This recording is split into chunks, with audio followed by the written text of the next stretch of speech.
Hello guys, এই দেখুন পেঁয়াজ, এটা হচ্ছে আপনার লাগানো পেঁয়াজ।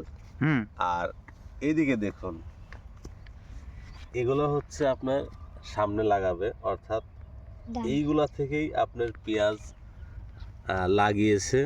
অর্থাৎ পেঁয়াজের যে ফুল থেকে আর কি যেটা বিচি হয় পেঁয়াজের, কখনো দেখেননি, ওইগুলা চারার কারণে এইগুলো হয়েছে। এইগুলো আবার আর কি ফাঁকা জমিতে লাগিয়ে আপনার বড় বড় পেঁয়াজ হবে, যেটা আপনার এইগুলা হয়েছে। তো চলুন আমি আপনাদেরকে আরো দেখাই। এই জমিতে দেখুন, এই যে আপনার এইটা হচ্ছে দানা, আর এইগুলো হচ্ছে রসুন। আমি আপনাদেরকে খুদে দেখাই। এই যে দেখুন, এই রসুন যেটা আপনার সাদা, এই রসুন এই দানার খেতে আর কি রসুন লাইল বাই লাইল লাগিয়ে দিয়েছে।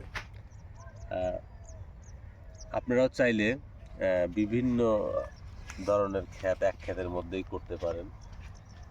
এগুলোর টিপস পেতে আমাদের চ্যানেলটি সাবস্ক্রাইব করবেন এবং সাথেই থাকবেন। ধন্যবাদ।